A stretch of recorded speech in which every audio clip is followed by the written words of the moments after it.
New Zealand diplomats, meanwhile, have fled Iran in a covert overnight convoy as Israeli warplanes intensify their bombardment across the country.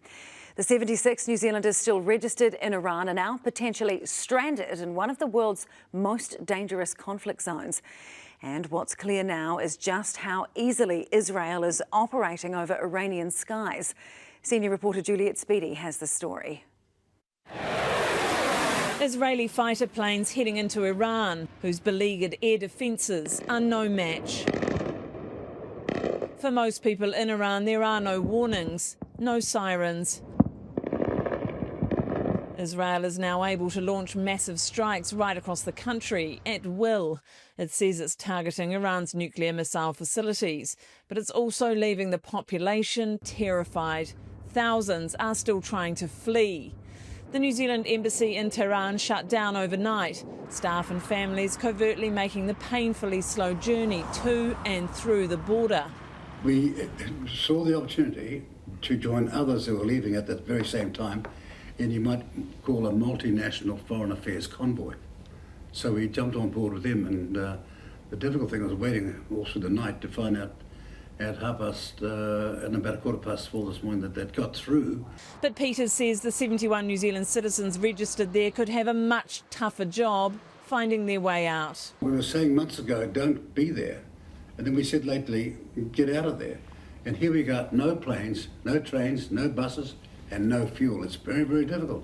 The Ministry of Foreign Affairs says it's providing information on overland evacuation and border routes, but can't guarantee they'll be safe.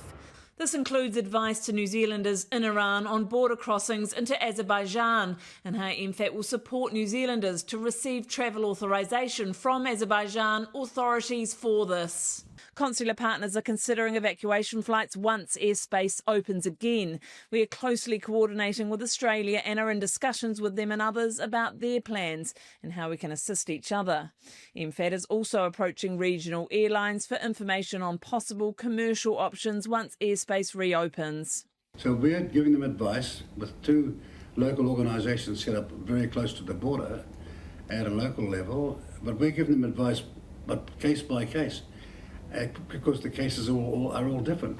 Despite the Iranian regime's attempt to rally the people, there are still divisions. There is a huge fight between Iranians on social media, whether they are against the regime here or with it.